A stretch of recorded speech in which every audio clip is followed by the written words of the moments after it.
So this is the continuation of chapter 8, wave motion and sound, and this is lecture 2 prepared by Alpine Academy.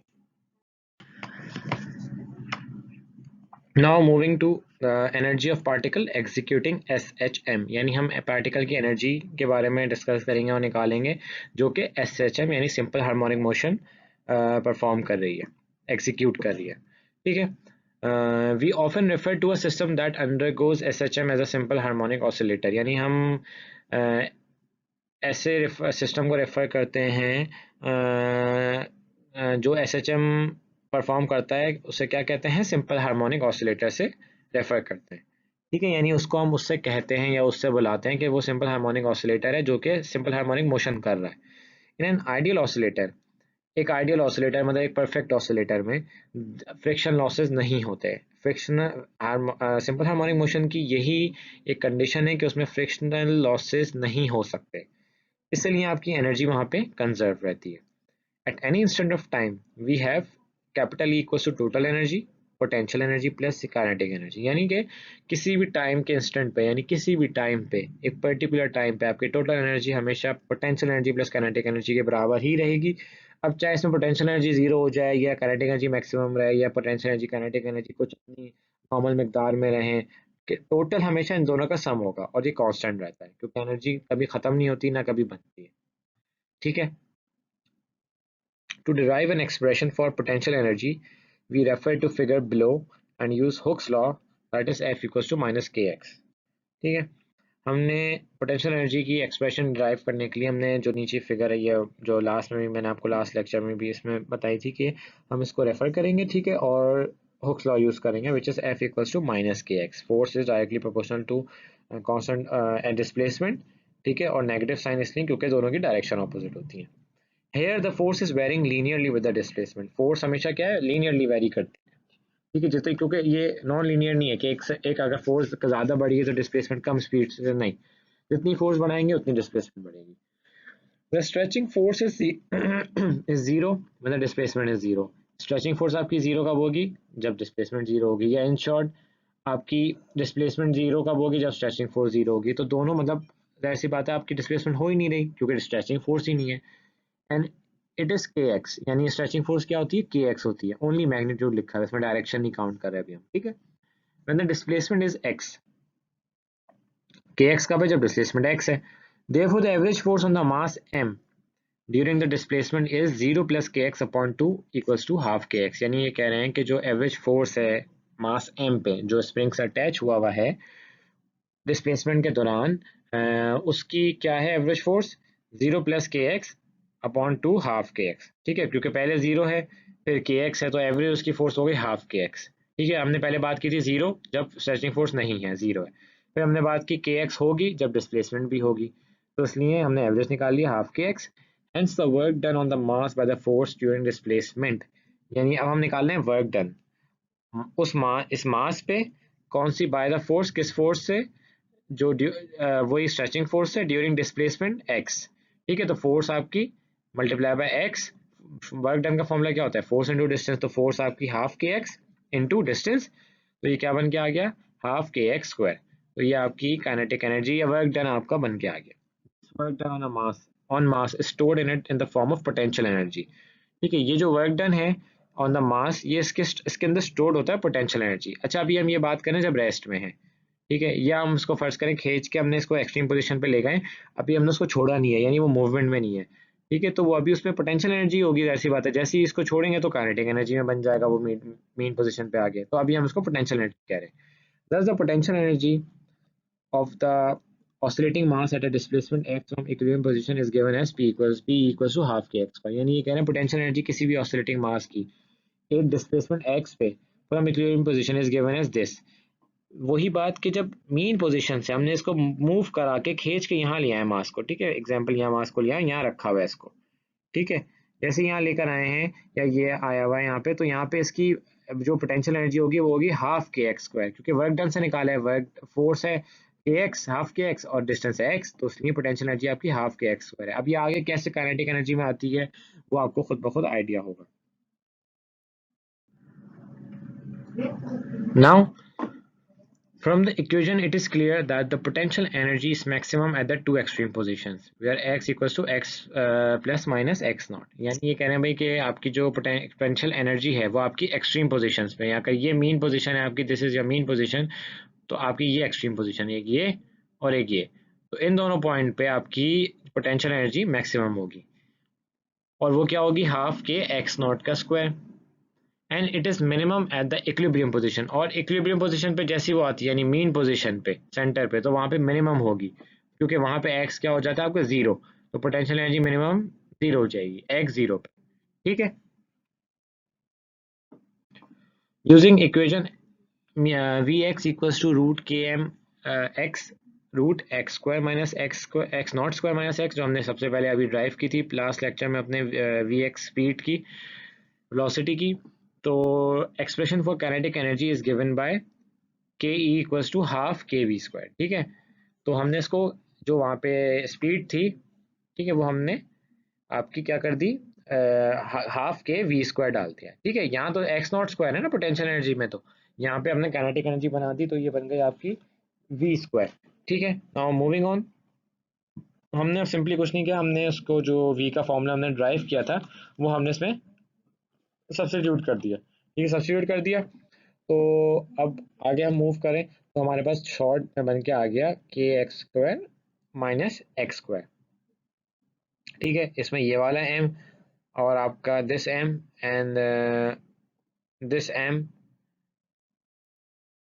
Cancels out, this आपका जो ये दो m है, ठीक है, ये दो m कैंसल आउट हो गया. अब ये पहले m रूट से जब बाहर आया तो ये m बना, ठीक है, फिर नीचे m और ऊपर वाला m कैंसिल हो गया, तो ये इस तरह आपका रिजल्ट हुआ है आपका आंसर. और root x naught square minus x square के ऊपर को स्क्वायर किया तो रूट हट गया, तो सिंपली आपकी ये चीज बन गई.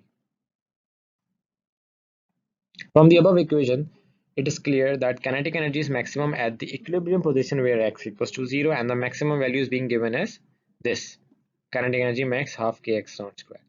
भाई above equation से हमें क्या पता चल रहा है कि ये बहुत क्लियर है कि kinetic energy maximum आपकी कब है, equilibrium position पे. ठीक है, बिल्कुल सेंटर पे, this over here, जहाँ पे x गया आपका 0.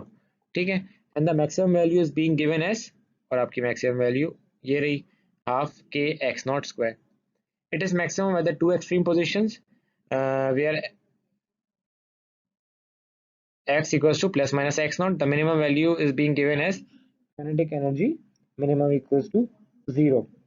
ठीक है, इनका ये कहने का मतलब है कि जो पोटेंशियल एनर्जी जैसे दूसरी वहां मैक्सिमम थी दूसरी जगह पे, ठीक है, तो यहाँ पे ये आपकी मैक्सिमम वैल्यू ये बन के आएगी. क्यों, अब देखें एक्स नॉट में से ये एक्स कैसे कट गया, क्योंकि एक्स जीरो हो गया ना, एक्स जीरो है आपका, तो एक्स जीरो है तो वहां पे मैक्सिमम है, तो हाफ के x not zero square x naught square बन गई, क्योंकि हमने ये अभी बनाया फॉर्मूला काइनेटिक एनर्जी का.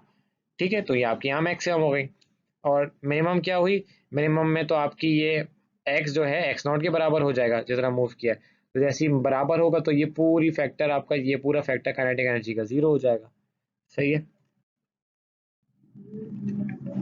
Now, therefore, the total energy at any instant of the oscillating mass is given by, हमें ये पता है भाई टोटल एनर्जी किसी भी टाइम पे, किसी भी इंस्टेंट पे, किसी भी वक्त पे ऑसिलेटिंग मास की, कोई भी मास ऑसिलेट कर रहा है उसकी हमेशा total energy potential energy plus kinetic energy के बराबर होती है. हमने इसी जो हमारा ये लॉ है इसको हमने यूज़ करते हुए हमने जो पीछे पोटेंशियल एनर्जी और काइनेटिक एनर्जी की इक्वेशन बनाई, हमने इसमें ये सब्स्टिट्यूट कर दी, हाफ के एक्स स्क्वायर प्लस हाफ के x naught square minus x square. जब इसको हमने सॉल्व किया तो हाफ के माइनस एक्स स्क्वायर जो चीज़ थी ये इससे कैंसिल आउट हो गई, तो सिर्फ बची हाफ के एक्स नॉट स्क्वायर, और ये वही कांस्टेंट है जो मेन पोजीशन पे होगी. ठीक है, आपकी काइनेटिक एनर्जी की या जो कॉर्नर्स पे होगी पोटेंशियल आपकी उसकी पोटेंशियल एनर्जी की, तो ये कांस्टेंट है, ये चेंज नहीं हो रही, चाहे मीन हो एक्सट्रीम हो कहीं भी हो, total energy is always half के एक्स नॉट स्क्वायर कांस्टेंट. ये यहाँ से साबित हो गया. Equation capital E equals to half k x naught square shows that the total energy of the mass executing SHM is conserved throughout its displacement including mean and extreme positions. ये कह रहे हैं कि जो आपकी equation capital E equals to half के x naught square जो ये शो कर रही है कि जो total energy of the mass है जो एग्जीक्यूट कर रही है एस एच एम को, is conserve throughout its displacement including mean extreme position. ठीक है भाई, capital energy of the mass जो है एसएचएम की वो कंजर्व्ड है, चेंज नहीं होती, एनर्जी चेंज नहीं होती, तो वही बात उन्होंने दोबारा कही है। और इसमें मीन और एक्सट्रीम पोजीशन दोनों को काउंट कर रहे हैं, मतलब कि कहीं भी आपकी चेंज नहीं हो रही है। Finally, we shall now define some important terms used frequently when dealing with simple harmonic motion. अब हम कुछ important terms हैं जो इस चैप्टर की हैं जो frequently use हो रही हैं, अब हम उनको थोड़ा क्लियर करेंगे, define करेंगे। The first one is the periodic motion. ठीक है, periodic motion कौन सा motion? A motion which repeats itself in equal interval of time is called periodic motion. If the motion is described by a periodic function ft with period t, then वो motion जो repeat होता है itself, अपने आप को repeat करता है, ठीक है, किस तरह? Like this, for example this is the sorry this is a stone. ठीक है, ये स्टोन है, आपने इसको एक जगह से हैंग किया हुआ है। अब मैं स्टोन को अगर यहाँ ले जाऊँ, ठीक है, यहाँ ले जाके एकदम से लीव कर दूँ, ठीक है, एट दिस पॉइंट पे ले जाके मैं इसको लीव कर दूँ, तो ये स्टोन कभी ये यहाँ होगा, ठीक है, फिर ये यहाँ भी होगा, सही है, तो ये ऐसे ऐसे मूव करता रहेगा, ठीक है, ये ऐसे ऐसे मूव करता रहेगा, तो ये अपने आप को पीरियोडिक मोशन कर रहा है बार बार ऐसे, ठीक है। तो this is your periodic motion, और इसका पीरियोडिक फंक्शन क्या होता है? F t equals to f t plus minus n t क्या है भाई? Time period for one complete cycle, और उसका एंगल क्या होता है? फेज एंगल क्या कहते हैं उसे? 2 पाई रेडियन, क्योंकि एक साइकिल को 2 पाई रेडियन लगते हैं। तो जितने भी साइकिल रिपीट कर रहा है, तो एक इंस्टेंट रेफरेंस आपका स्मॉल टी के लिए आ गया, और जितने भी साइकिल कर रहा है वो एन टी, अब वो एक साइकिल कर रहा है तो एन की जगह एक लिख दें, दो कर रहा है तो टू लिख दें, तो ये आपका फंक्शन बताता है, ये पीरियोडिक फंक्शन है आपका, उसका फॉर्मूला है, ठीक है। And T is the time required to make one complete vibrations per oscillation.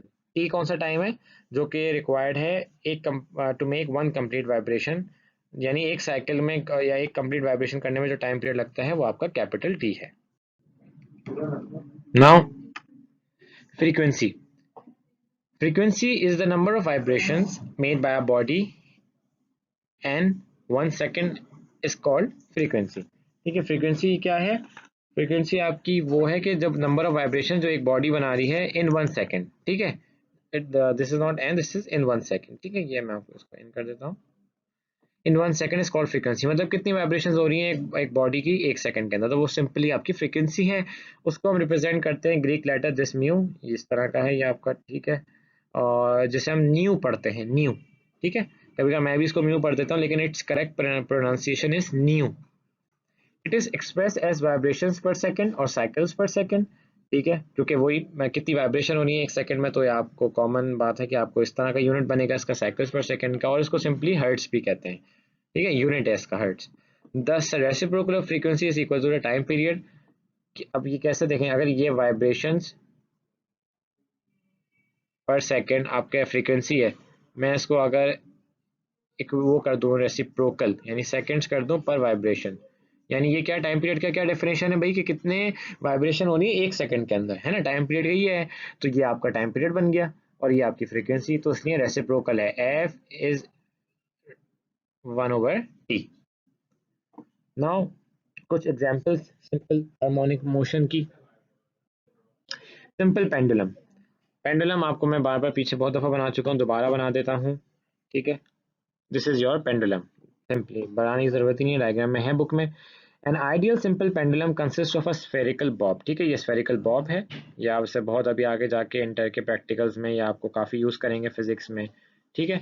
तो ये एक बॉब है आपका, इसको आप इसको ऐसे ऑसिलेट करा रहे हैं, ठीक है, यहाँ से यहाँ, यहाँ से यहाँ, ये आपका होल्ड किया हुआ है आपने इसको, और ये आपका कभी यहाँ जाता है कभी वहाँ जाता है, ठीक है। अब ये है कि it is suspended from a light flexible and extensible string, यानी एक बहुत हल्की सी जो फ्लेक्सिबल है और एक्सटेंसिबल नहीं है, मतलब वो खिंच नहीं सकती, ठीक है, एक्सटेंड नहीं हो सकती, जो कि एक फिक्स रिजिड से टाइड हुई हुई है, यानी यहाँ पे ये फिक्स रिजिड है और फ्रिक्शनलेस सपोर्ट है, मतलब ये आपकी इसमें कोई फ्रिक्शन नहीं है। When the bob is displaced from its equilibrium, जब बॉब को यहाँ सेंटर पॉइंट से उठा के यहाँ लेकर आ गए हैं, तो it begins to perform oscillatory motion, तो वो ऑसिलेट करने लग जाता है, मतलब ये it moves from here then back again then back and then forth then back and then forth, तो this is the oscillatory motion, ये आपका ऑसिलेटरी मोशन होता है। We will show that the bob will execute SHM if the amplitude of the oscillation is sufficiently small. हम ये क्या show करेंगे भाई कि बॉब जो है आपका सिंपल हार्मोनिक मोशन एग्जीक्यूट करेगा, मतलब करेगा, परफॉर्म करेगा अगर उसका if the amplitude of the oscillation is sufficiently small. अगर आप उसकी ऑसिलेशन की जो एम्पलीट्यूड है, यानी जिस एम्पलीट्यूड से वो आपकी ऑसिलेट कर रहा है वो बहुत स्मॉल है, ठीक है, बहुत छोटी है. Now, referring to the figure, there are two forces acting on the pendulum. The vertically downward gravitational force, ठीक है, जो FGMG है, मतलब के जो फिगर में हम देखा तो हमने उसमें देखे दो फोर्सेज हैं जो पेंडुलम पे लग रही है. एक तो वर्टिकली डाउनवर्ड यानी उसका weight, force of gravity mg के बराबर जो है, और tension in the suspension in the spring T, और दूसरी क्या है, उसकी जो टेंशन है, ठीक है. This is string, this is not spring, ठीक है, it's string T. The net force acting on the bob is given as F net equals to F g plus T. अब इसकी डायरेक्शन तो ऑपोजिट है, ठीक है, क्योंकि ग्रेविटी नीचे है, टेंशन ऊपर है, ठीक है, तो नेट फोर्स ऑटोमेटिक वो प्लस माइनस जैसी होगा वो खुद ब खुद नेट फोर्स में आ जाएगा. हमने क्या किया, रिजॉल्व किया एफ जी को इनटू टू कंपोनेंट्स, सही है, one along the length of the string of the pendulum and two the other perpendicular to the string. अब देखें, मैं आपको यहाँ पे बॉब बना देता हूँ. देखें ये आपका बॉब ऐसे वहां पे हैंग हुआ हुआ था, ठीक है, दिस इज योर बॉब, आपकी टेंशन यूं है, ठीक है, this is your tension, weight आपका बिल्कुल डाउनवर्ड एक्ट कर रहा है, सही है. अच्छा, अब यहाँ जो है ये, अच्छा मूवमेंट जो है इसकी बॉब की वो ऐसे जाएगी एक, सही है, ये मूवमेंट बॉब की ऐसे जाएगी, तो हमने यहाँ पे एक ये लाइन बना दी, ठीक है, this is sorry this angle is theta, सही है, और ये जो फोर्स है आपकी, ये आपकी हो गई एफ जी के बराबर, मतलब ये एफ जी के बराबर हो गई है. दिस इज योर बॉब मास. अब हमने क्या किया, हमने इसके कंपोनेंट्स लिए. अब इस थीटा के अक्रॉस ये वाला कंपोनेंट क्या होगा, m g cos theta, m g cos theta. सामने वाला ये कंपोनेंट क्या होगा, दिस वन, ये जो आपका कंपोनेंट है ये m g sine theta. See ये बनाना आता है components. Where m is the mass of the bob since there is no motion along the string, क्योंकि मोशन स्ट्रिंग के along तो नहीं है, ठीक है, स्ट्रिंग के along तो कोई मोशन नहीं हो, मतलब स्ट्रिंग के आपकी मोशन तो किस डायरेक्शन में, मोशन आपकी इस डायरेक्शन में, तो the net force acting in the direction of the string is zero. तो नेट फोर्स तो वहाँ होगी नहीं जो आपकी स्ट्रिंग के along, ठीक है, क्योंकि यहाँ तो कोई फोर्स ही नहीं है. This is possible if the component m g cos theta balances the tension T. यानी कि ये कब पॉसिबल होगा, ये तब पॉसिबल होगा कि, अच्छा सॉरी, ये जो है ना आपका, मैंने एक चीज ये बता दी आपको कि एम जी कॉस थीटा आपका ये कंपोनेंट है, ठीक है, ये तो आपका हाइपोटेन्यूज है, दिस इज योर हाइपोटेन्यूज, ये आपका एम जी कॉस थीटा है, ठीक है, ये आपका एम जी साइन थीटा है. तो ये m g cos theta tension के पैरेलल है, और एम जी साइन थीटा तो आपके ये चीज है, दिस. नाउ ये this is possible if the component m g cos theta balance the tension T. अगर एम जी कॉस थीटा यानी ये वाला आपका टी को बैलेंस करते, तो आपका magnitude of the net force acting on the bob is F net equals to m g sine theta. यानी फिर तो आपका सिंपली जो यहाँ पे जो मोशन है वो एफ का नेट फोर्स क्या होगा, एम जी साइन थीटा, सही है. Now this is the restoring force which is responsible for the oscillatory motion of the Bob. ये फोर्स है जो कि ऑसिलेटरी मोशन की वजह बन रही है. कब, अगर टेंशन को m g cos theta balance कर देते हैं. अगर बैलेंस नहीं कर रहा है तो फिर कुछ और होगी, लेकिन अगर बैलेंस कर रहा है तो फिर आपकी सिर्फ नेट फोर्स क्या बन जाएगी, m g sine theta. Balance करने के बाद तो फिर टी तो आपका रहेगा नहीं ना टेंशन, क्योंकि वो एम जी कॉस थीटा से आपका बैलेंस हो जाएगा, इसलिए. This is the restoring force which is responsible for the oscillatory motion of the Bob. The displacement x is the distance through which the Bob moves along the arc. x तो वो distance है जो वो अपने along rotate कर रहा है, ठीक है, arc trace by the bob starting from A कौन सा आपका पॉइंट है, एक आपका ए, आपका ये सेंटर पॉइंट था, ये आपका ए है, ठीक है, and this is your B point, this is your B point. The displacement of the whole at B is x equals to I theta. अगर ए से हम यहाँ पे इसका वो करेंगे तो आई थीटा हो जाएगा, ठीक है, sorry l theta, this is l, this is your l theta, ठीक है, क्योंकि आर का फॉर्मूला क्या होता है, s equals to r theta. R का फॉर्मूला क्या होता है, s equals to r theta होता है. तो ये अगर आपका एस है, ठीक है, और ये आपका स्टार्टिंग पॉइंट था, इस तरह आपका ये रोटेट कर रहा था ना, ये पेंडुलम है ना आपका, तो ये आपका आर आपका क्या हो गया, एल, सॉरी आपका आर क्या है यहाँ पे, ये एल है स्ट्रिंग की लेंथ, और थीटा आपका क्या हो गया, थीटा आपका ये रहा, दिस इज योर थीटा। तो इसलिए ये आपका एक्स क्या हो गया, i theta, this your x becomes i l theta. मैं तो बाबा आई बोल रहा हूँ लेकिन ये एल थीटा है, सॉरी। ठीक है, तो x equals to l theta, your theta is measured in radians. ये f net m g sine theta, फिर से मैं बता दूं कि एफ जी आपका दो कंपोनेंट्स थे, एक एम जी कॉस थीटा, ठीक है, और इसमें एम जी साइन थीटा। अब एम जी कॉस थीटा तो टेंशन के ऑपोजिट है ना, तो ये कैंसिल हो गया आपस में, तो इसलिए सिर्फ एम जी साइन थीटा आपका बैलेंस बचा था। Now using Newton's second law of motion and assuming F net equals to F, हमने न्यूटन्स का second law of motion use करेंगे, और अज्यूम तो हमने किया हुआ है कि भाई नेट फोर्स आपकी एफ के बराबर है। तो जो बॉब की इक्वेशन ऑफ मोशन है वो क्या हुआ है, F equals to m a minus m g sine theta, minus m g sine theta थी क्योंकि डायरेक्शन की ऑपोजिट होती है, ऑब्वियसली बात है, ये मैं बता चुका हमेशा ऑसिलेटरी मोशन की एक्सेलरेशन सेंटर पे डायरेक्शन है, डिस्प्लेसमेंट कहीं और है दूसरी ऑपोजिट डायरेक्शन में, ठीक है। तो इसलिए m a minus m g sine theta हो गया और एक्सेलरेशन जी साइन थीटा है, क्योंकि वही फिर से मैं आपको दोबारा बता दूं कि ये अगर आपका, sorry, this is your Bob, ठीक है, और ये अभी फर्ज करें यहाँ पे, ठीक है, तो वेट तो इसका ये एक्ट कर रहा है, ठीक है। अब मूवमेंट इसकी ऐसे है, एंगल ये है, ठीक है, तो जो ग्रेविटी इसके अक्रॉस यहाँ लग रही होगी ना, ये कौन सा साइन होगा, थीटा के सामने वाली साइड क्या है, साइन थीटा, ये ग्रेविटी नीचे है, ये ग्रेविटी लग रही है यहाँ पे, तो जी जी थीटा, जब यहाँ पे हम ये वाला कंपोनेंट निकालेंगे तो ये क्या बनेगा, जी साइन थीटा, इसलिए इन्होंने ए को जी साइन थीटा डायरेक्ट लिखा है, सही है। The negative sign indicates that the force and hence acceleration are always directed towards the mean position.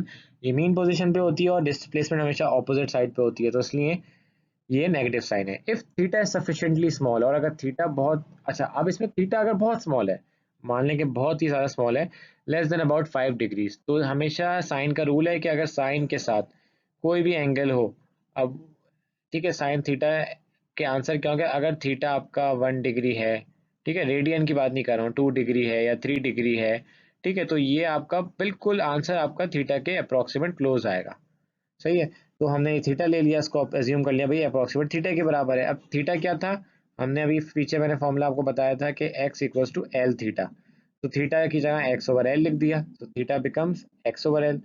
Substituting for sine theta we get, अब हमने ये जो चीज़ है, ये दिस आपकी ये जो चीज़ है x ओवर एल, ये हमने उठा के यहाँ पे साइन थीटा में डाल दी, साइन थीटा में x ओवर एल डाल दिया, तो minus g over x, minus g x over l बन गया, ये आपका फॉर्मूला बन गया। अच्छा, minus g over l this, और इसमें ये खास तौर पे ये जी ओवर एल, ये आपका हम इसको कांस्टेंट ले लेंगे, कांस्टेंट है क्योंकि ये चेंज नहीं होगा, ग्रेविटी नेवर चेंजेस, लेंथ भी आपकी चेंज नहीं होगी स्ट्रिंग की, एक दफ़ा जो डाल दी, ठीक है, डिस्प्लेसमेंट आपकी बदलती रहेगी, तो इसलिए डायरेक्टली प्रोपोर्शनल हो गया, ठीक है, एक्सलेशन और x, then again directly proportional हो गया, और जी ओवर एल आपका क्या हो गया, कांस्टेंट ऑफ प्रोपोर्शनैलिटी, ठीक है, ये कांस्टेंट ऑफ की प्रोपोर्शनैलिटी है।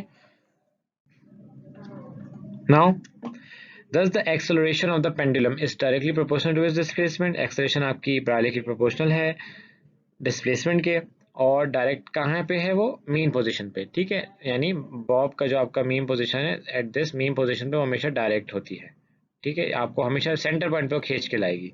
Hence the pendulum executes SHM, और हमने अब क्या कर रहे हैं, इन दो इक्वेशंस को कंपेयर कर रहे हैं, और इस इक्वेशन का हम यूज भी करेंगे, मतलब इन शॉर्ट इसको देखते समझते हुए हम दो इक्वेशन को कंपेयर कर रहे हैं, हमारे पास ये बन गया।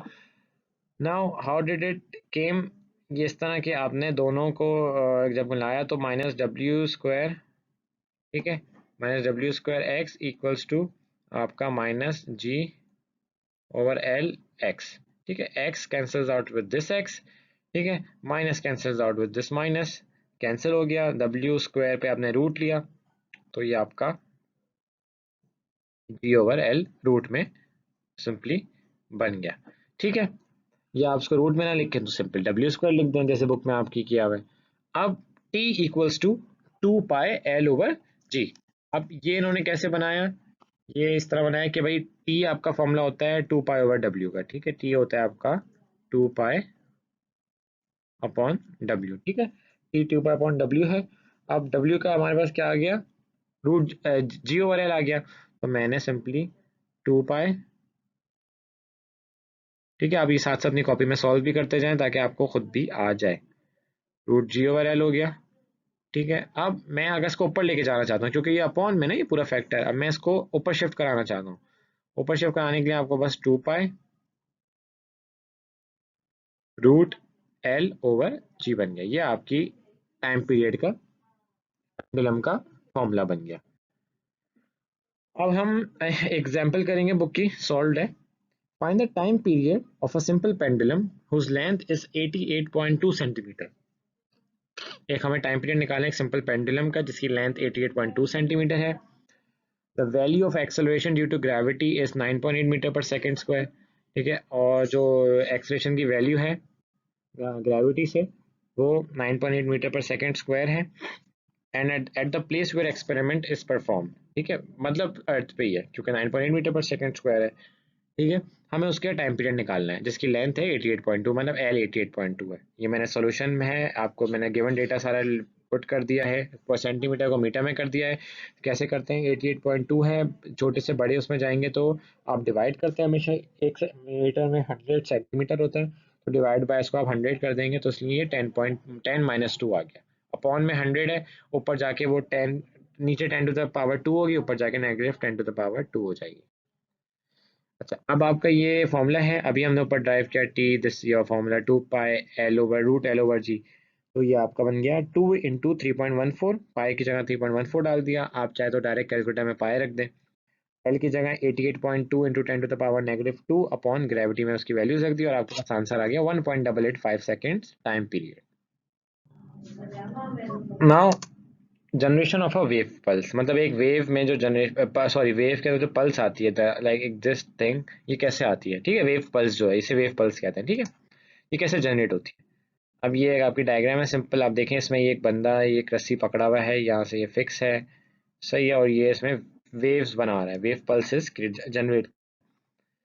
ठीक है, a single isolated disturbance travelling through a system is known as a wave pulse. ठीक है, मैंने बुक्स के आपके एग्जैक्टली है क्योंकि ये बुक की पूरी थ्योरी है, आपको पता होनी चाहिए कि किस तरह इसमें क्या है, इसलिए मैंने इसको अपने बुक से ताकि समझा दूं ताकि आपको एक एक चीज़ पता हो, कोई चीज़ रह ना जाए। एक सिंगल आइसोलेटेड डिस्टर्बेंस, ये जो डिस्टर्बेंस है दिस इज योर डिस्टर्बेंस है, क्योंकि स्ट्रिंग अपनी पोजीशन पे था, आपने उसको डिस्टर्ब किया, this is a disturbance. Isolated क्या मतलब, अपनी सेपरेट डिस्टर्बेंस, किसी और से वजह से नहीं हुई, आपने अपनी पर्सनल किसी आपने खुद से की है और इस पे कोई और दूसरे फैक्टर्स अफेक्ट नहीं कर रहे। ठीक है, आइसोलेटेड है, दूसरी चीज़ों पे इसका इस पे कोई असर नहीं हो रहा। जो कि डिस्टर्बेंस ट्रैवल करिए through a system is known as a wave pulse. ठीक है, ये वेव पल्स है।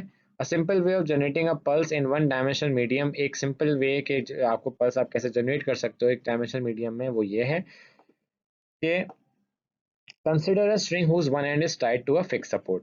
ये आपका एक स्ट्रिंग का जो एक हिस्सा है, देखें हर उस पोजीशन पे आपका ये फिक्स है, तो इस सपोर्ट से बंधा हुआ है tight, while the other end is held by the hand in a stretch position। और दूसरा जो ये आपका एक बंदे ने आपको स्ट्रेट इसको पकड़ा हुआ है, स्ट्रेच पोजिशन में खींचा हुआ है। ठीक है ना, स्ट्रेच पोजिशन खींच के रखा हुआ है। This and is given a single up and down jerk. अब ये बंदा इसको झटका देता है। ठीक है, मतलब इसको झटका दिया, जैसे इसको आगे लेके गया और उसको पीछे से एकदम से झटका दिया वापस। तो हमें भी पता है कॉमन, एक रस्सी को आप झटका दें तो उसमें एक पल्स बनती है कॉमन से, एक ये प्रैक्टिकल आप कर भी सकते हैं अपने साथ। ठीक है, तो which in turn produces a hump in the string. अब ये हम्प बन गया, हम्प क्या होता है, एक उठी हुई चीज, एक जैसे आप एक कैमल का हम्प होता है, ठीक है, आपने देखा होगा उसकी पीठ पे, तो इस तरह एक हम्प बन गया ना, ये एक hump, this is your hump. ठीक है, तो इट यानी hump travels along the string forming a wave pulse as shown in figure. ये वेव आपका जो हम्प है अब ये ट्रेवल कर रहा है ऑल अक्रॉस द स्ट्रिंग। ठीक है, now the wave pulse retain its form only if there are no frictional losses. ये जो वेव पल्स है ये अपनी पोजीशन रिटेन कब रखेगी, मतलब ये पल्सेस वेव रहेगी कब तक, अगर इसमें फ्रिक्शन लॉसेस नहीं है, वरना तो ये वेव पल्स खत्म हो जाएगी। And the height of the wave pulse is not so large as to affect the tension in the string applied by the hand. और एक और वजह से भी रहेगी कि अगर इसका जो हाइट है वो इतनी ज़्यादा नहीं है कि वो टेंशन को अफेक्ट कर सके, मतलब अगर हाइट बहुत ज़्यादा है तो फिर पे ये रुकेगी। ठीक है, मतलब आपने इतनी हाइट ज़्यादा ना हो कि ये जो आपके बंदे ने इसको टेंशन या जर्क दिया है ये उसको अफेक्ट करे। तो ये अगर नॉर्मल जर्क से इसने इसको किया है तो ये पल्स आपकी ऐसे ऐसे रहती रहेगी। ठीक है, during the propagation of the wave pulse, यानी कि वेव पल्स की प्रोपेगेशन, प्रोपेगेशन मतलब मूव कर रही है, ट्रैवल कर रही है, ठीक है। जो पार्टिकल्स होते हैं, the particles now of the medium, sorry, the जो पार्टिकल्स थी आपके of the medium string move up and down in a direction perpendicular to the direction of the propagation of wave pulse, ठीक है। इसमें ये कह रहे हैं कि जो आपका जो वो वेव्स के जो पार्टिकल्स हैं मीडियम स्ट्रिंग के, वो अप एंड डाउन मूव कर रहे हैं perpendicular to the direction of the propagation of the wave pulse. यानी जो अब वेव ऐसे है, ठीक है, और आपकी ये पार्टिकल्स ऐसे ऐसे मूव कर रहे हैं, तो इससे परपेंडिकुलर हो गए, ठीक है। तो ये आपको इस लाइन में ये बताना चाह रहे हैं। Shape of the disturbed part of the string containing the wave pulse can be described at a given time mathematically by a wave function fx such that y equals to fx। ये कह रहे हैं कि जो जो disturb part का shape है, ठीक है, the disturb part containing the wave pulse can be described at a given time, मतलब किस टाइम पे आप उसको डिस्क्राइब कर सकते हैं मैथमेटिकली एक वेव फंक्शन के थ्रू, और वो है y इक्वल्स टू fx, ठीक है। एक्स आपकी वही फंक्शन हो गया, मूवमेंट हो गई, ठीक है, और ये वाई आपका फंक्शन है एफ एक्स का। तो ये here y is a vertical displacement of the particle, y यहाँ पे क्या है, वर्टिकल डिस्प्लेसमेंट है पार्टिकल की फ्रॉम इट्स इक्विलिब्रियम पोजीशन, और एक्स है आपकी horizontal distance of the particle from the point where the displacement y is zero. यानी वाई आपकी वर्टिकल डिस्प्लेसमेंट है पार्टिकल की इक्विलिब्रियम पोजीशन से, जब जितना वो ऊपर गया नीचे गया, यानी दिस योर वाई ऊपर नीचे जितना भी जा रहा है वो, ठीक है। और एक्स हॉरिजॉन्टल डिस्टेंस है पार्टिकल का of the particle from the point where the displacement y is 0, और x क्या है आपका, उस पॉइंट से हॉरिजॉन्टल डिस्टेंस जहाँ पे y 0 है, ठीक है। y कहाँ, एक सेंटर पॉइंट पे 0 होगा क्योंकि वहाँ पे मूव नहीं करा, तो वहां से लेके आपका डिस्टेंस जहाँ पे गया पार्टिकल तक का, ठीक है, वहां y से यहाँ से लेके यहाँ तक का, यहाँ से लेके ये यहाँ तक का आपका ये x होता है, ठीक है। Here hence x and y are the coordinates of the particle, x और y आपके पार्टिकल के कोऑर्डिनेट्स हो गए। Since the wave pulse is moving along the string, और वेव पल्स जो है वो स्ट्रिंग के along मूव कर रही है in this direction, its position is changing continuously with time, और इसकी पोजीशन आपकी चेंज हो रही है कंटिन्यूसली टाइम के साथ। Hence the location of the wave pulse depends on time, और जो उसकी लोकेशन है वेव पल्स की वो किस पे डिपेंड करती है, टाइम पे डिपेंड करती है। Hence the location of the wave pulse depends on time. Thus the shape of the wave pulse with its location can be given. अच्छा, वेव पल्स का जो शेप है उस लोकेशन के साथ can be given by the function F x T such that, यानी उसकी location किधर है, वो एक्स आपका वो बताएगा, और किस टाइम पे है, ठीक है। वो टाइम भी आपका है, तो आपको ये पता चल जाएगा उसका wave function. This is your wave function, this is your wave function. Now moving to the transverse waves. It is a common experience that disturbance is created in still water of a pond। यानी ये common experience है कि भाई आप जब pond में आप देखते हैं जो पॉन्ड होता है पानी से भरा हुआ, आप उसमें डिस्टर्बेंस होती है कब, जब हम उस पर एक स्टोन या पेबल, कोई पत्थर या कंकर उस पर फेंकते हैं, ठीक है। जब भी आप एक नॉर्मल समंदर में या किसी फार्म हाउस पे आप गए हो, तो उसमें आपने एक पत्थर फेंका हो पानी के अंदर या कुछ भी, या आप खुद भी गए हो या कोई भी इसमें मूवमेंट हुई हो, तो उसके अंदर एक डिस्टर्बेंस होती है। The disturbance this disturbance produces water waves on water, और यही डिस्टर्बेंस वेव वाटर में वेव्स क्रिएट करती है। मतलब एक ठहरा पानी है, स्टेगनेंट वाटर है, स्टेगनेंट मतलब ठहरा हुआ, आपने इस पर स्टोन इंसर्ट किया या आपने फेंका, तो इसमें क्या होंगी, वेव जनरेट हो जाएंगी, ठीक है, वेव जनरेट होने लग जाएंगी, विच मूव आउटवर्ड, और जो बाहर की तरफ जाती हैं, finally reaching the shore of the pond, और पॉन्ड के आखिर जहाँ आपका लैंड है, ठीक है, जहाँ आपका लैंड है वहाँ पे आपकी ये पहुँचती हैं, ठीक है। If we observe carefully the motion of a leaf floating near the disturbance, we would find that it moves up and down and sideways about its original position। अब अगर हम ऑब्जर्व करते हैं केयरफुली कि भाई अगर आप पानी देखें, समंदर में आपने किसी चीज़ में पानी अगर पत्ता रखा हुआ है, ठीक है, और जो कि फ्लोट कर रहा है डिस्टर्बेंस के करीब, तो हम देखेंगे वो ऊपर नीचे उसने मूव किया, कैसे किया, क्योंकि वो वेव्स के ऊपर उसने ट्रैवल किया, ठीक है। तो और साइड में भी गया, इधर साइड में भी थोड़ा मूव भी किया, क्योंकि वेव्स की वजह से मूव हुआ, उसकी ओरिजिनल पोजीशन से वो ऊपर नीचे भी और साइड वेज ही मूव हुआ, लेकिन उसने नेट डिस्प्लेसमेंट नहीं हुई, मतलब कि भाई कि अगर वो जितना ऊपर गया उतना नीचे गया, और फिर तो नेट डिस्प्लेसमेंट क्या हुई, क्योंकि जितना ऊपर गया उतना नीचे गया तो कैंसिल आउट हो गई। देखा जाए तो उसने नेट तो डिस्प्लेस नहीं किया, कोई नेट डिस्प्लेसमेंट क्या होती है कि कोई फर्क तो नहीं आया ना आप आखिर में इन दी एंड। वही बात हुई, अगर ऊपर इतना गया तो नीचे भी उतना गया तो कैंसिल आउट हो गई। This is the wave on water और the disturbance which moves from one place to another yet the water is not carried with it.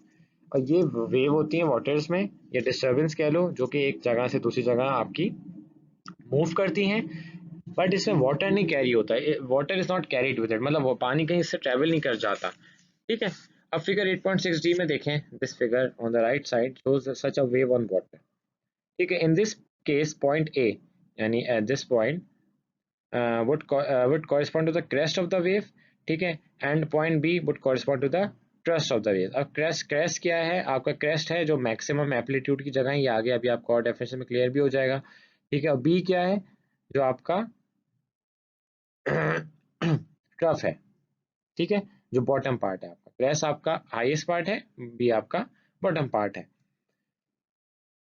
Now These waves produced on the surface of the water are known as traveling waves। ये जो surface of the water पे produce हुई हुई हैं इन्हें हम traveling waves से कहते हैं। A traveling wave can also be produced on a string by connecting one end of the string to a vibrating blade। यानी कि traveling wave एक और तरीके से produce भी हो सकती हैं कि आप string में कि आप एक end of the string को एक vibrating blade, यानी कोई भी blade जो vibrate करे आप उस पर उसको attach कर दें तो string में आपकी ये motion होने लग जाएगी ऐसी ऐसी, क्योंकि vibration की वजह से उसमें waves generate हो जाएगी। ठीक है, as the blade oscillates with simple harmonic motion, every segment of the string can be treated as a simple harmonic oscillator vibrating with a frequency equal to the frequency of vibration of the blade that drives the string। जो blade oscillate कर रहा है simple harmonic motion पे, हर segment of the string जो है वो simple harmonic oscillator treat किया जा सकता है, जो कि उसी फ्रीक्वेंसी पे वाइब्रेट कर रहा है जिस जो फ्रीक्वेंसी ऑफ वाइब्रेशन किसकी है, ब्लेड की, जो कि स्ट्रिंग पे।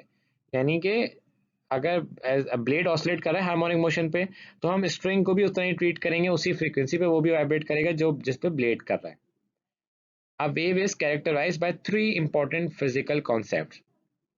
एक वेव जो है वो तीन इंपॉर्टेंट फिजिकल कॉन्सेप्ट्स पे कैरेक्टराइज है, यानी मतलब उसको डिफाइन किया जाता है, वेवलेंथ, फ्रीक्वेंसी और the speed of the wave. ठीक है, wavelength is defined as the distance between any two points on a wave that behave identically। यानी सिंपली वेवलेंथ क्या है, ऐसा पॉइंट, ऐसा डिस्टेंस या ऐसी लेंथ जो क्या होती है, जो डिस्टेंस होती है टू पॉइंट्स के जो कि आइडेंटिकली बिहेव करते हैं। मतलब कि अगर हम, मैं आपको इसमें दिखाऊं कि भाई पॉइंट ए ये रहा, ठीक है, और ये पॉइंट आपका बी है। ठीक है, तो आपका ये सेम पॉइंट हो गए दोनों। ये पीछे वाली जो लेयर है ये तो एक ऊपर एक ओवरलैप कर रही है। ठीक है, ये जो लेयर है डार्क वाली, ये डार्क वाली ये चल रही है, तो ये अगर मैं इसको कर लूँ एक ये पॉइंट और एक ये पॉइंट, तो ये आइडेंटिकल है बिल्कुल अपनी पोजीशन पे। इससे पहले वेव आगे नीचे जा रही है, इससे भी आगे नीचे जाएगी, तो इन दोनों का जो ये बीच का फासला है ये आपकी वेवलेंथ हो जाएगी। ठीक है, इसको इस तरह लिखते हैं। ठीक है, ये आपकी वेवलेंथ हो गई। Now for example, in the case of what waves on water, the wavelength is the distance between the adjacent crest or between adjacent troughs। या इस तरह ये कह लेंगे, ये अगर आपकी ये क्रेस्ट है तो ये क्रेस्ट जो मैंने आपको बताया, और ये ट्रफ है तो ये आगे जाके जब ये यूं होगी वापस तो ये ट्रफ और ये ट्रफ, तो इसके बीच का डिस्टेंस भी वही वेवलेंथ है। ठीक है, या क्रेस्ट क्रेस्ट और ट्रफ ट्रफ के बीच का डिस्टेंस भी आपका वेवलेंथ होता है। Every wave travels with a certain velocity which depends on the properties of the medium through which the wave is propagating। Her wave आपकी ट्रैवल करती है एक खास वेलोसिटी पे, जो कि इस पर डिपेंड करता है किसकी प्रॉपर्टीज पे, मीडियम की जिससे वेव गुजर रही है। ठीक है, अब मीडियम कोई भी हो सकता है, पानी की मीडियम अलग है, हवा का मीडियम अलग है। ठीक है, वैक्यूम में तो आपके वो ट्रैवल नहीं कर सकती क्योंकि वहाँ पे कोई मीडियम मीडियम नहीं है आपको। ठीक है, लेकिन साउंड की वेव्स आपकी वहाँ ट्रैवल कर सकती हैं। ठीक है, now for example, the sound waves travel through air with a speed of about 344 metre पर सेकंड at 20 डिग्री सेल्सियस। यानी साउंड वेव्स हवा में, हमारे जो हवा है, हम जो इन्वायरमेंट में बैठे हैं उस पर 344 मीटर पर सेकंड की स्पीड से ट्रेवल कर रही है एट 20 डिग्री सेल्सियस, एक खास टेम्परेचर पे। ठीक है, where is the speed of the sound through solid is higher than this value. लेकिन अगर हम यही साउंड की स्पीड सॉलिड से देखें तो वो हायर है। आप कभी दीवार में बोले और दूसरी तरफ दीवार का बंदा हो तो उसको बहुत क्लियर सुनाई देगा। ठीक है, ये खास बात होती है कि सॉलिड यानी अक्रॉस द वॉल्स आपकी बात जो है यार वो बहुत ज़्यादा ट्रेवल करती है। ठीक है, अगर इसकी स्पीड ज़्यादा होगी वॉल्स के और बाहर एयर में जाके ये थोड़ी स्लो ट्रेवल करेगी। ठीक है। A special case of waves which do not need a material medium for their propagation are electromagnetic waves। हाँ, ये जो वेव्स होती है ना, जो खास वेव, जो जिनको मटेरियल का कोई नहीं चाहिए मीडियम, मतलब ऐसा मटेरियल मीडियम नहीं चाहिए ट्रैवल करने के लिए, वो है इलेक्ट्रोमैग्नेटिक वेव्स। ये तो वैक्यूम में भी ट्रैवल कर जाती हैं और इनकी स्पीड क्या है, दे ट्रैवल थ्रू अ वैक्यूम मतलब speed of about 3 × 10⁻⁸ metre per second. इनकी स्पीड है 3 × 10⁻⁸ मीटर पर सेकेंड की। किसमें, वैक्यूम में। Now transverse waves. अभी हमने पहले पढ़ी थी ट्रैवलिंग वेव्स, अब हम ट्रांसवर्स वेव्स पे आ गए। ठीक है। Consider a long rope under tension as shown in figure 8.6b। ठीक है, अब ये लॉन्ग रोप है, ठीक है, जो एक टेंशन आपने इसमें दी हुई है। ठीक है।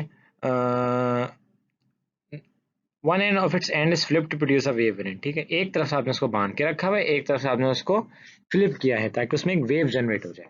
ठीक है। अ portion of wave is produce this manner. तो एक वेव का पोर्शन क्रिएट हो जाता है, ये रहा आपका। The wave consist of a hump called pulse in the rope. ये जो आपकी हम बनी, जो हमने लास्ट में ट्रैवलिंग वेव्स में भी हम एक देखी थी, तो उससे हमने इसलिए ये पल्स बन गई एक। This pulse travels to the right along the rope with a definite velocity. ये पल्स ट्रेवल कर रही है राइट पे, एक रोप के राइट पे एक डेफिनेट वेलोसिटी से। This type of disturbance is obviously a travelling wave. ठीक है, तो ये ऑब्वियसली बात है, ये डिस्टर्बेंस एक ट्रैवलिंग वेव है जो क्योंकि ट्रैवल कर रही है। अब figure 8.6b gives 4 consecutive snapshots of the traveling wave। अब ये जो बी में है, जो 4 वेव्स हैं, स्नैपशॉट्स हैं, मतलब तस्वीर ली गई हैं। ठीक है, एक एक फौरन एक सेकंड पे, फिर एक मतलब सॉरी सेकंड भी ज़्यादा हो गया, मिनी सेकंड होगा। ठीक है। In this case the string is the medium through which the wave travels. String medium है जिससे वेव निकल ट्रैवल कर रही है। We further assume that the shape of the wave pulse remains unchanged while the wave travels along the rope। और हमने ये भी assume कर लिया कि भाई जो वेव पल्स का शेप है, ये दिस हम ये अनचेंज है while the wave travels along the rope। और साथ साथ किसके, जैसे जैसे आपकी वेव ट्रेवल करिए रोप के along। It can be seen from the figure 8.6c, यानी ये सी इससे कि वेव पल्स जो है that each segment of the rope which is disturbed moves in a direction perpendicular to the wave motion। ये जो आपका रोप का हर सेगमेंट है, ठीक है, वो किस जो डिस्टर्ब हुआ है वो किस में मूव हो रहा है, परपेंडिकुलर के वेव के मोशन में। सही है, यानी रोप आपकी जाहिर सी बात है, वेव की मोशन तो आगे जा रही है ना, लेकिन वेव तो आपकी परपेंडिकुलर ऊपर नीचे हो रही है ना, तो ये आपकी परपेंडिकुलर हो गई। Note that there is no motion in any part of the rope in the direction of the wave propagation. यानी कि जो रोप है ये ऊपर की तरफ है, ठीक है, it's like up and then down. ठीक है, और वेव तो आपकी राइट साइड पे जा रही है, तो ये क्या आप खुद बता देंगे इसमें, भाई ये तो आपस में परपेंडिकुलर है। A traveling wave such as this, in which the particles of the disturbed medium move perpendicular to the direction of the propagation of the wave, is called a transverse wave। ऐसी traveling waves जिसमें जो particles हैं disturbed medium के, वो perpendicular move करते हैं propagation of the wave के, यानी wave सीधे पे जा रही है, particle ऊपर नीचे move हो रहे हैं। ठीक है, तो ऐसी waves को हम transverse waves कहते हैं। ठीक है।